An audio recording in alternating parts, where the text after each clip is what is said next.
An excellent morning to be back to look at sport activities across the globe. It is Sports Central, returning on your screens this particular morning.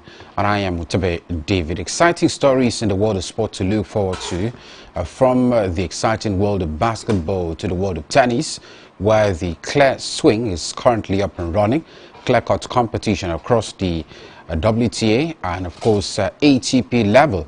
The Monte Carlo Masters continues to gather a whole lot of momentum and, of course, questions surrounding what to expect as we even move forward to more conversations. We'll also look at the world of football. It would be club football returning after we saw the UEFA Champions League during the midweek. Starting today, the Spanish Liga, where Real Madrid will be in action in their local league. We'll also look at the Premier League, what guess will happen later today. And across our national teams, yes, some national team players have been complaining about a particular issue.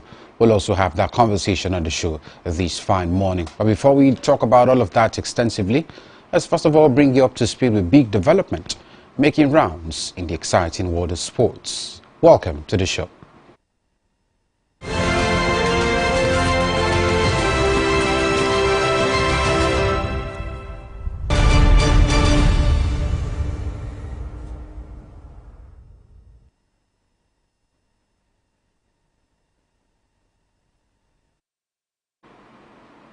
The conversation starts from home, where after a break of the 5th edition of the Nigeria Cricket Federation Women's Invitational Tournament, tagged the Patricia Gambarami Cup, action returned across different levels of the Club Cricket Committee League, with a semi-final battle set in the 40 overs format.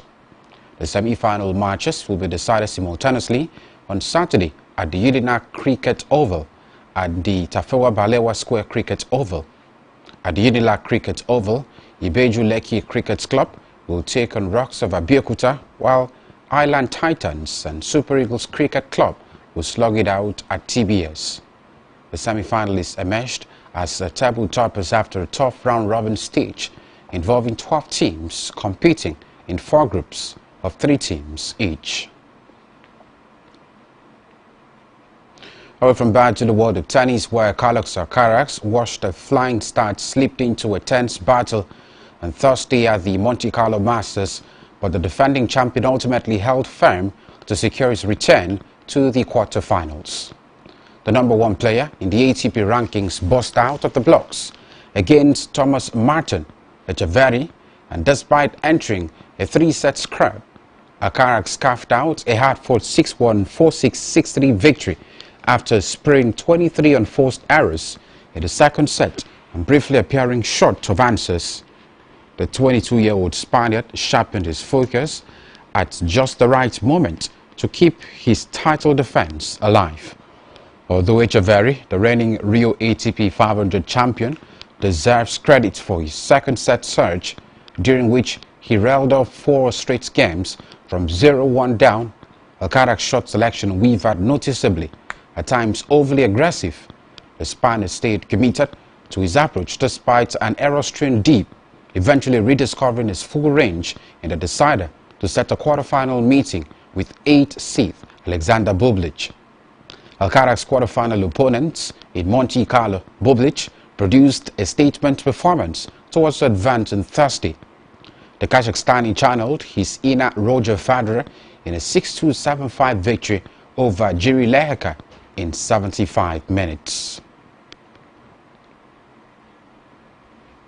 Still talking tennis, teenager Mika Stusalevic stunned Natalia Gibson, ranked more than 200 places above her in straight set, to give Great Britain a 1-0 lead over Australia in the Billie Jean King Cup. The world number 275, making her debut in the competition, clinched the first set in the tie break after letting a 3-1 lead slip. The 17-year-old later served 5 break points in the penultimate game of the match before converting her first match point to close out a 7-6, 7-5 win over Gibson, 65th in the WTA rankings, in just 2 hours in Melbourne. Stoldovejic, in the second lowest ranked player in the Great Britain team, missing Emma Raducanu, Sona Cartel, Katy Bolter and Fran Jones, all of whom are ranked inside the world's top 100 for singles. The 2024 US Open Junior champion was sitting her GCSE exams when she competed at a WTA event in Nottingham last June, before enjoying sustained success in the autumn with a run of 3 finals, including taking an ITF level title in Birmingham. To the world of football, where the Confederation of African Football will have 7 referees representing the continent at the upcoming FIFA World Cup 2026, following the official announcement of match officials for the global showpiece. The selected referees come from across Africa, highlighting the growing recognition of officiating standards on the continent. The list includes Mustafa Gobal of Algeria, Amin Mohamed of Egypt, Pierre Achu of Gabon, Jalal Jahid of Morocco, Danahi Biendi of Mauritania, and Tom Abogile of South Africa, and Omar Atan of Somalia. Algerian referee Mustafa Gobal headlines the list as the most experienced among the group, having previously officiated at both the 2018 and 2022 editions of the World Cup. His inclusion underscores CAF's reliance on seasoned officials with proven track records on the global stage. The appointment reflects FIFA's continued confidence in African referees who have consistently been part of major international tournaments. Still talking football, Ollie Watkins' second-half breeze helped give Aston Villa a comfortable 3-1 lead over Bologna, heading into next week's UEFA Europa League quarter-final second leg at Villa Park. Bologna had not tested defeats in the competition since the opening game of the campaign, where Villa beat them 1-0, and Unai Emery's side proved to be their nemesis once again to end their 11th-game European unbeaten run at the Renato De Lara Stadium. Bologna thought they had a lead, but Santiago Castro's strike was ruled out by VAR for offside before Lewis Ferguson hit the crossbar moments later. The Premier League side managed to hold on and punish the Italian side with goals either side of the half-time from Enzeri Konza and Watkins. Bologna breathed life into the contest when Jonathan Rohr scored late in the day until Watkins' stoppage-time effort restored 2-goal advantage in the game. And that's all we have for you at this time. We take a breather. When we return, we'll have an extensive conversation with all of these stories and much more in the exciting world of sports. Do stay with us.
What an exciting day to be back talking about the best of stories in the world of sports. It is Sports Central, and my name is Vladimir Kim. On Sports Central this morning, exciting times, looking at some of the games that took place yesterday, the Europa League taking center stage. Alongside, we're talking about the Conference League. Some English teams doing the best and the most in that regard. Aston Villa going away from home, beating Bologna in that regard, despite Bologna having fantastic record. 7 away games they've won. At the start of the competition, they've not lost any game, apart from losing 1-0 to Aston Villa. Is that conversation. Unai Emery being the master of it when it has to do with Europa League competition. He's won it 4 times. Big question is, can they go all the way to make it a feat for Unai Emery? And Nottingham Forest also had a way to pull the draw away from home in this one. It would be something to talk about against Porto.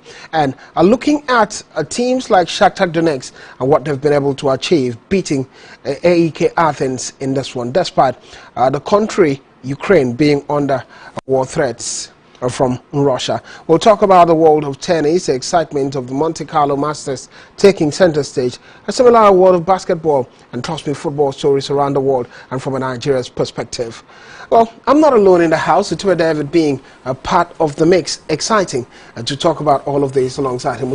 Good morning. Good to have you be part of the show today. A delightful morning to return. I think I'm quite excited about what English teams were able to do yesterday.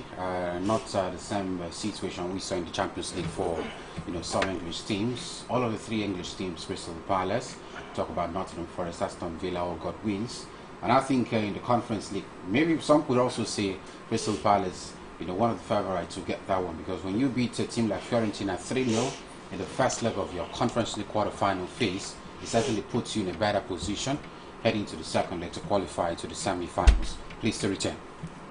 Good to return to David, speaking about it the way it has to be. And quickly, let's start a conversation on Sports Central today, starting from the world of tennis, the Monte Carlo Masters, shall we?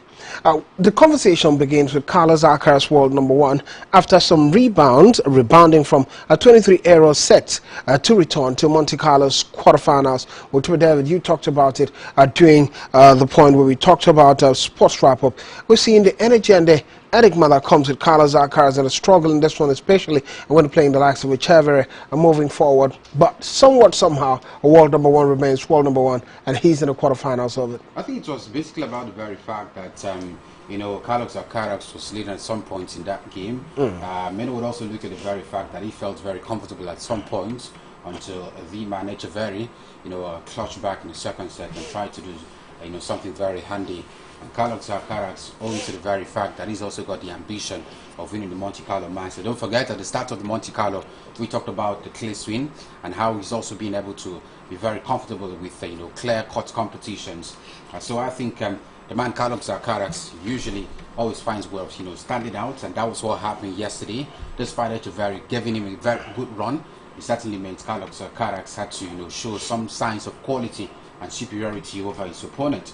I think basically for me, it also highlights the very fact that Carlos Alcaraz is not just the world number 1 for formality. It also shows that ability to get back into games despite faltering his lines at some point. And I think at the moment, many would also look at him and I feel he's also in the line to win the Monte Carlo Masters at the moment. I've got no doubt about the man, especially when it has to do with clear-cut competitions like this. He's always in the forefront to win it, and I think he's actually started well. Though there's still many more matches to play, but I think the win against Echeverry yesterday highlights the man's quality. But I think going forward now, he also, of course, further underlines the very fact that Carlos Alcaraz, irrespective of any opponent you're facing, you have to be clinical. You have to take it as a serious game, because you cannot just be leading and, of course, the opponent tries to come back and, of course, get the better of you. Well, it's part of the game. Yeah, it doesn't necessarily mean that he's not taking it serious. No, sometimes the opponent comes against you. I'm not saying he's not taking it serious. Yeah. You become too comfortable because you're leading in a particular game and the opponent, gets it back. And sometimes you may not be so lucky to, get that game and, of course, take it to the finish line by winning. So I think the man has to be very clinical from the start to finish. Carlos Alcaraz, no doubt for me, he's got the qualities to do that. Carlos Alcaraz, no doubt for David having the quality to do that and moving even further to the next level. Up next for Carlos Alcaraz would be against Bublik. We'll see what happens moving to the semi-finals of the quarterfinals of the competition, the semi-finals of it in that direction. And let's talk about another man who's done it. We saw the picture earlier. Yannick Sinner, world number 2 in that regard. Also lost a seat in this, but had to battle into Monte Carlo quarterfinals to David. We've seen it, the big guys, not Carlos Alcaraz alone. Carlos lost the second set. Yannick Sinner also lost the set in this one. But moving even further to the next level of it, we're talking about who Yannick Sinner will be taking on next now. I got to talk about it anyway, but it's basically what it is. Would be a game today. Carlos Alcaraz takes on Alexander Bublik, and we're talking about Felix Auger-Aliassime against Yannick Sinner in that regard. The big boys seem to be here. Carlos Alcaraz, Yannick Sinner are moving to the next level of this competition. Good for Yannick Sinner, I must say. I do not really trust Yannick Sinner when it has to do with clear-cut competition. As a matter of fact, if you look at his career, he's won more hard-court competitions than the clear. And if you want to talk about Carlos Alcaraz, he's also won more clear-cut competition. That's why I've got my doubt about Yannick Sinner's credentials at the Monte Carlo. But the man, of course, being current world number 2, cannot actually be thrown under the carpet, because when you've shown quality over time, it certainly means whatever competition you are in, whether or not you're comfortable with a particular surface, you will always be on the lips of many, being one of the competitors and of course sole front of winning the Monte Carlo. So I think for me, the quarterfinal phase is all here. I think the more you're actually getting closer to winning it, you're also facing tough opponents, and that's what Yannick Sinner will be facing at the moment. Same could also be said. Absolutely. That's such a tough opening for Yannick Sinner, comparatively to Alexander Bublik for Carlos Alcaraz. Maybe we would also look at the very fact that Felix Auger-Aliassime is on the same cast with the man, Bublik. But I think, of course, Felix Auger-Aliassime. Who do you think is a better player? Bublik for me. Why? Look at the current ATP standings. Look at the very fact I gotta look at that now. Felix Auger-Aliassime is also a little bit younger than Bublik, so he's also on the cards of trying to get comfortable with facing big opponents as big as Yannick Sinner. So I think for Yannick Sinner, he's got a more lesser opponent in terms of quality than the man Carlos Alcaraz. But then again, you do not have to underrate your opponent for whatever reason. I think both players have to stand out in this. Basically, for me, I really want to see Yannick Sinner and, of course, Carlos Alcaraz make it into the Monte Carlo Masters. If both players do not meet themselves at the semi-final levels, that's if both of them qualify to the last 4. But I think it's becoming even more interesting at the moment, having world number 1 and world number 2 in the quarterfinals of the Monte Carlo Masters.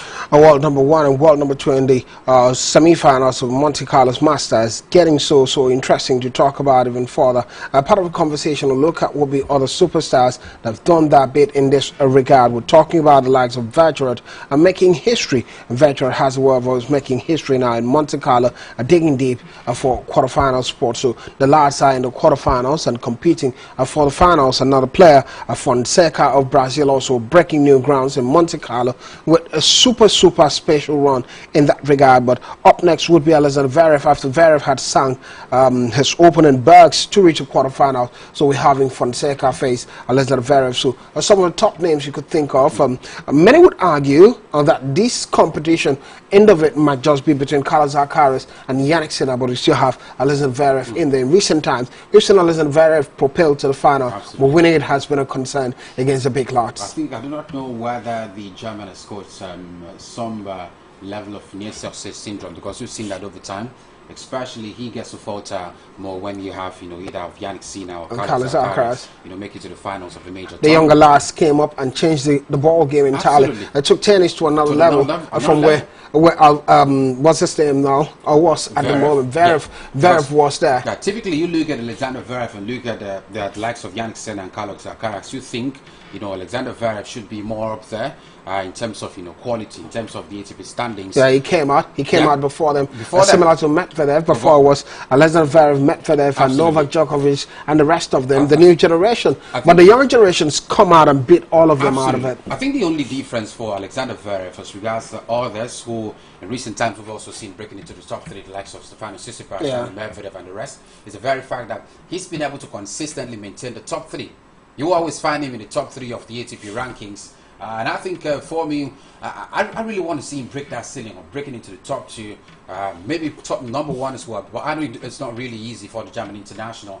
But the more you keep facing, the top two in the ATP standings, and you get to lose more, it also, to a large extent, also lower your qualities, and of course, maybe we'll start questioning what exactly is wrong. Why not niche this particular one, and of course, get a very big statement ahead of all the major tournaments like this. But I think for Alexander Zverev, he's just got one difficulty for me, which is about getting it off Carlos Alcaraz or Yannick Sinner in a major tournament. But I think he's also one to watch because, holistically, one will look at the likes of Yannick Sinner and Carlos Alcaraz make it into the semi-finals or even the finals. But I think Zverev can actually make it to that final. But can he win it is always a question mark for him. But at the moment, I think he's also one to watch in the tournament. I want to watch in the tournament. Big concern for Alexander Zverev, especially when taking on the big lads, though being young, talking about world number one Carlos Alcaraz and world number two Yannick Sinner, the Italian, Spaniard and the Italian in that regard. But the other conversation around Zverev has been being injured at critical moments, especially he goes to some big tournaments and got injured along the side. Comparatively, not really hearing much of injury from Carlos Alcaraz as well as Yannick Sinner in that regard. Which were also back. I said I was going to check who's higher in the ranking. Felix Auger-Aliassime is higher in the ranking, so clearly I know is a better player. Live rankings? Yeah, absolutely. Okay. Number 7 in the live ranking for the Canadian International, 4,000 ranking point, and we're talking about Alexander Bublik in that number 11, 3,345 ranking point. So always going to be the big guy to do the magic, especially. So it seems like who's got to the tougher game now in terms of, well, the margin not so much anyway. Not so much. We're talking about if I look at experience, Bublik has more experience than Felix Auger-Aliassime. Many will still argue anyway. Not experience in terms of age, but in terms of being at the highest level of it. I think in the last 2 years we've seen Felix Auger-Aliassime he's done pretty well. At some last point, year he was actually France number one in the ATP rankings, so that certainly shows you. At some point, Canadian international. Canadian rather, Canadian number one. So that shows he's the biggest name from that particular country as regards in the ATP scene. So I think he's actually doing well for himself. I still do not know whether or not I can categorize him more than Alexander Bublik, but I think Alexander Bublik, broke into the ATP scene before, Felix Auger-Aliassime. So don't worry. It is always going to be that level of experience. Who's got it more? Yeah, it doesn't matter at this point. All they need to prove themselves to get to the next round of it against a top opponent, world number 1 and world number 2 in that regard. We're going to see how it happens for either Alexander Bublik or Felix Auger-Aliassime in that. Quickly, the Linz Open in the world of tennis also continues with dramatical fashion.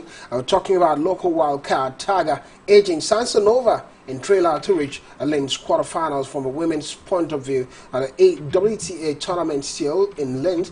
Pliskova tops Alexandrova in Linz for first top 20 a win in nearly 2 years. Similarly, Potapova dominates Kopacz to reach Linz quarterfinal in that. The Billie Jean King Cup, which David had spoken about it during the sports wrap-up. It won't dwell on the Billie Jean King Cup. It was Great Britain's Stuj Sarjevic at 17, stunning Gibson at the Billie Jean King Cup.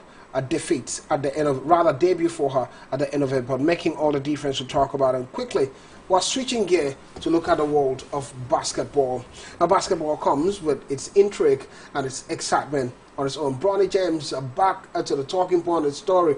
The son of LeBron James, the big man of LA Lakers. We hear says of father LeBron in Lakers, a 119, a 103 win over the Warriors. Well, to David says Steph Curry has returned, no problem. But it seemed like a bit of still struggle for the Warriors in this one, but exciting when the father and son do a combination. You know what that means. I think I'm quite interested in the LeBron James and the Bronny James conversation. I think at the start of the season, we're here talking about expectations between Bronny James and perhaps LeBron James as well. But I think after the very first few matches of the season, we never heard of Bronny James anymore until recently. Now he's also busting into the scene as well. I think that's actually due to the very fact that Luka Doncic is out injured. And that's why we're having Bronny James now in the conversation. Many have also questioned his qualities. Basically, as a young star, Many would also look at that level of consistency, not really there. So you would always have Luka Doncic start at the highest level ahead of the youngsters. Bronny James, he wasn't even the best in the draft pick. So it wasn't even about his father. He was drafted in the Lakers. He wouldn't even compete with well, many people wouldn't agree with that. Bronny wouldn't agree with that. That it's because of his father that he was drafted in. Because I do not see any reason why he was drafted into the Lakers. It was a pick. He was a pick. It was a pick. Yeah, I know he's got. You think his father's not got an influence in that? He's got. What I'm saying is the Lakers are not in the position to have the top pick. I understand. That's the point. So whatever position they are the pick, I think the man deserves it, at least being in the draft. Now what I'm saying from all franchise, it had to be the Lakers because his father is there. So the father gets to give him cover, and the franchise also gets to give him cover. I think it's quite but good, that's why it's good to have a good big name, a family name. Definitely, that influence will always be there. That quality will always be there. I think this is his second season as a Lakers player. Last season, we can actually categorize the fact that he didn't play up to about 10 games. Same thing this particular season. I think he's gradually learning the ropes. Maybe by next season, we'll see him more of a regular face for the LA Lakers side. We'll see him more of a regular face for the LA Lakers side, moving even further. And similarly, the Knicks also show class and dominance, staying alive in race for a number 2 seed in the East. Talking about them beating the Celtics 112-106. Kevin Durant also scoring. I've really talked about Kevin Durant in recent times, scoring 29 points as the Rockets beat the 76ers 118-102 for that 8th straight win. Well, tomorrow we got to talk about the Knicks and the rest of them. The Celtics are struggling a bit, but part of that conversation that interests me in particular, I don't know if it interests you, would be Kevin Durant has struggled. What's the biggest name at the Brooklyn Nets at the time? And let Brooklyn Nets win to the Phoenix Suns, and we thought the Phoenix Suns would come out blazing, being such a super studded side, but it never really happened. And now he's left the Phoenix Suns and he's gone to the Rockets now, and we're looking at a different kind of Kevin Durant, despite age adding day by day for him. A 29 massive point for the Rockets, and the Rockets are shining with Kevin Durant. Good win for the Rockets side, I must say. It goes to show that the very fact that as a good player that you are, the environment can also, hinder the level of quality you've gotten. Because you've made mention of different franchise, some of which he actually struggled as a player, and moving on to another franchise, he's also, doing quite well despite aging at the moment. The Rockets side have been very impressive this particular season, I must say. We're actually talking about 8 straight wins for them. It shows the streak and the consistency for this Rockets side. And they even had to play the 76ers, who've been relatively poor this particular season. Inconsistent performance for Joel Embiid. Currently the man is actually out injured. We do not know whether or not he will return before the playoffs. So that certainly shows how the 76ers are struggling.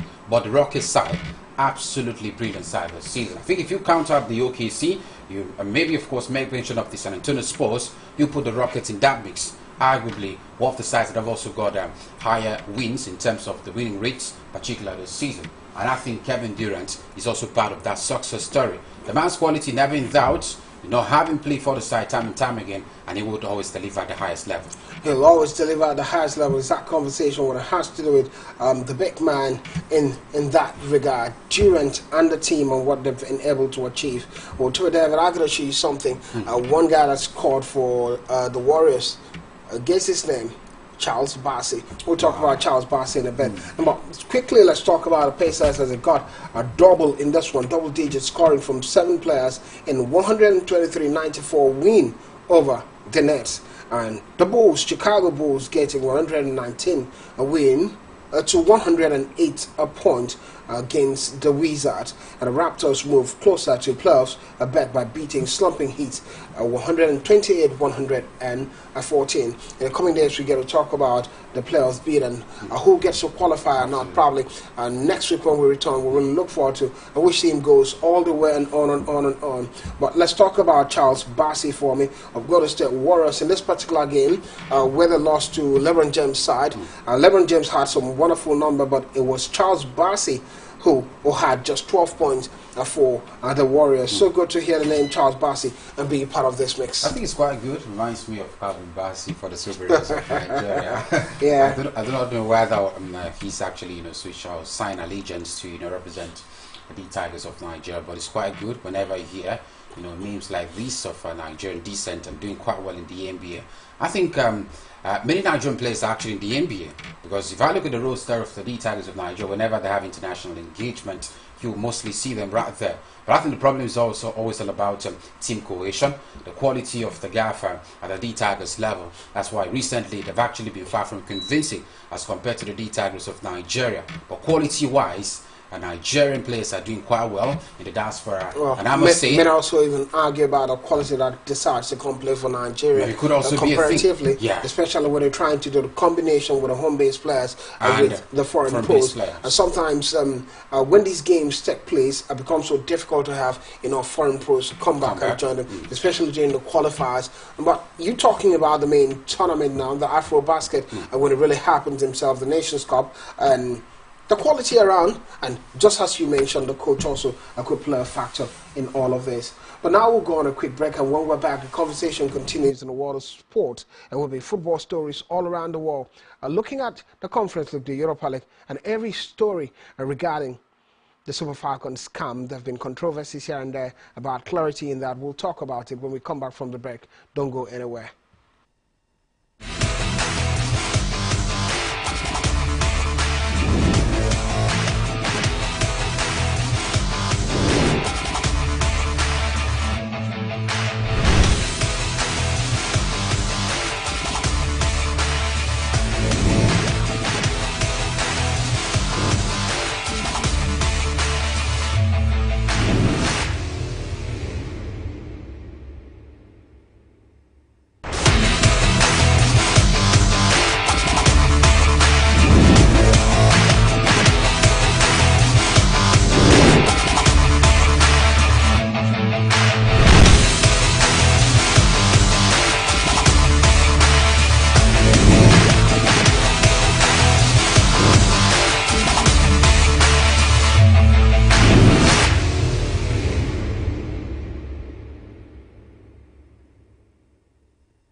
Welcome back. It's your Sports Central. My name is Blyden, multiplicity of conversation in the world of football.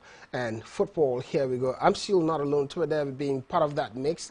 I'm ready for this one, talking about football stories. And let's start by saying football, here we go. From a football point of view, we begin a conversation from a CAF point of view.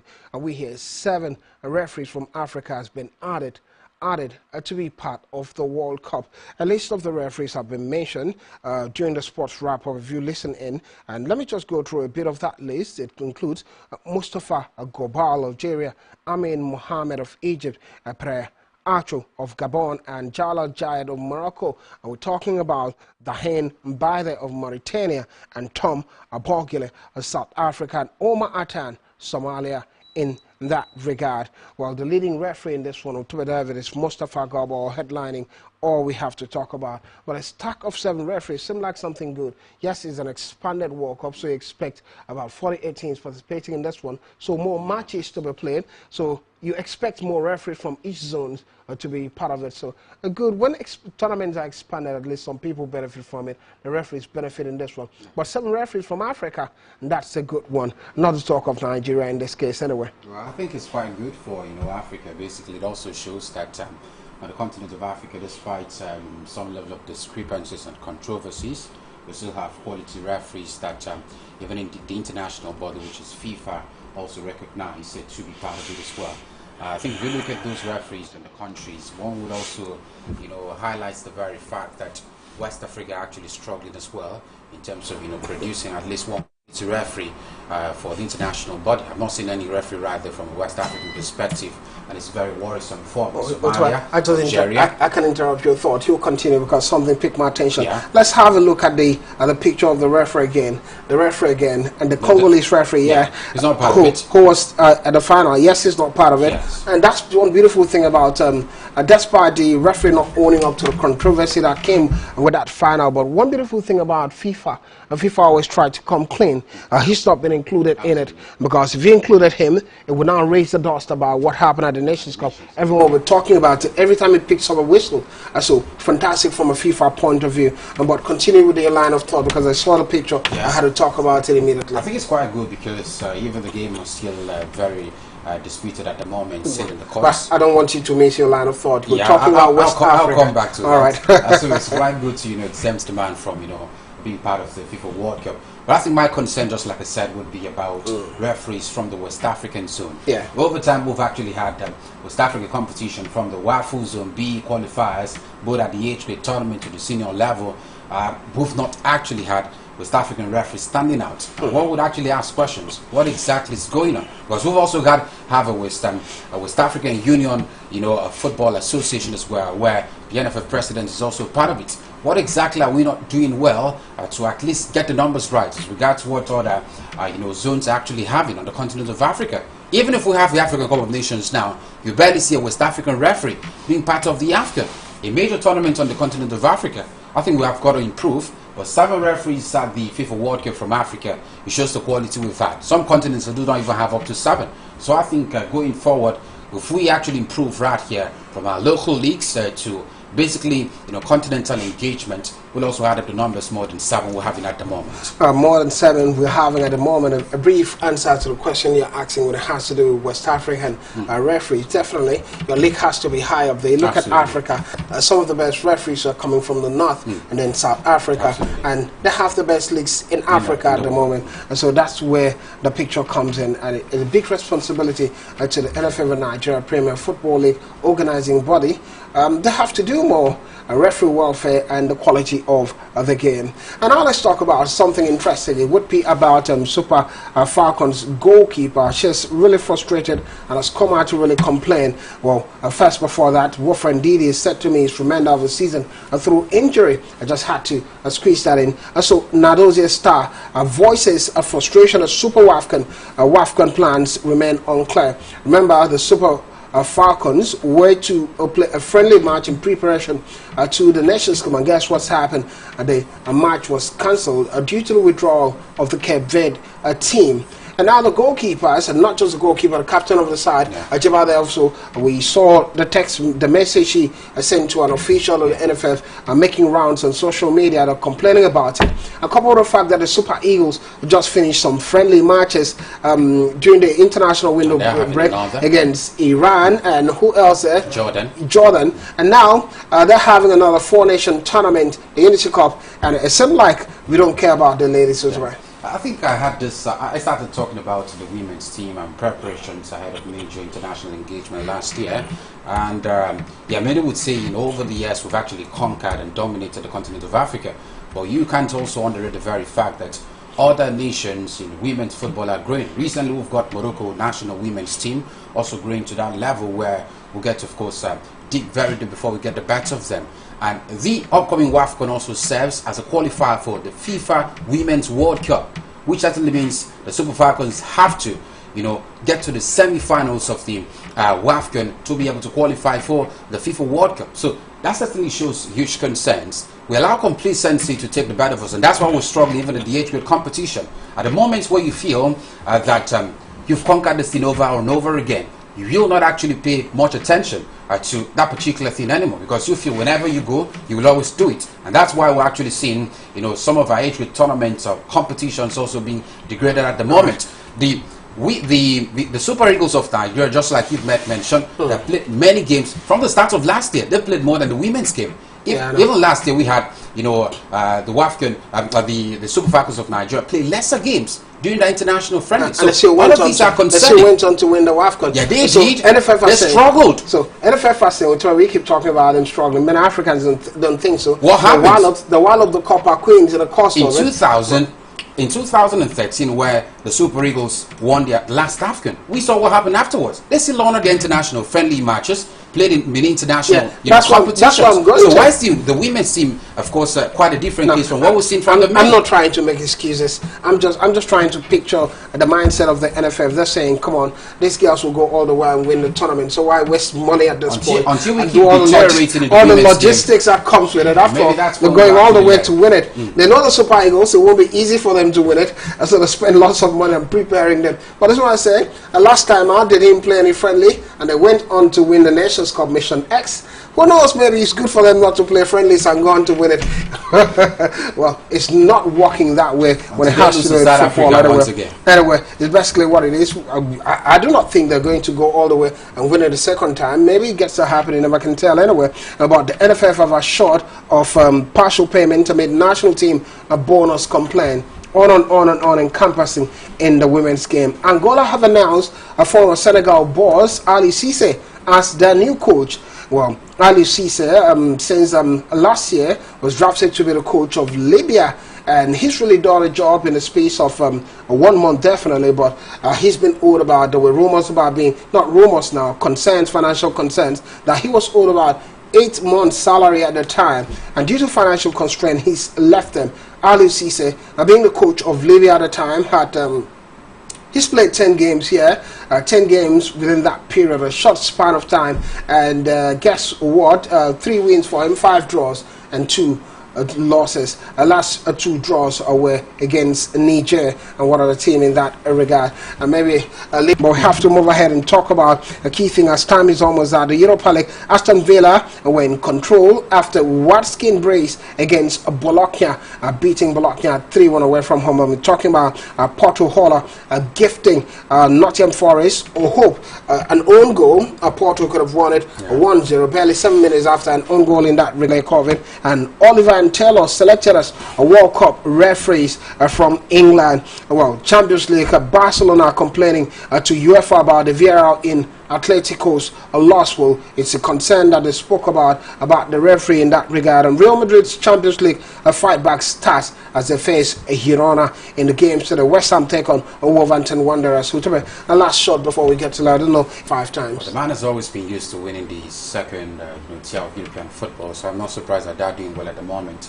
I think they're also one of the teams that are favourite on the cards, so at least when it has to do with this one, after the team who had a good result away from home beating Bologna at 3-1, Nottingham Forest doing quite well in that regard, and all of these boost the chances of English clubs in European competition. But they have to balance many games taking place today. Real Madrid have to fight it out against Girona after losing in the Champions League at home, and West Ham take on Wolverhampton Wanderers. But it's basically what comes with the world of football. Thank you for being a part of it, David. Unfortunately, gets to return after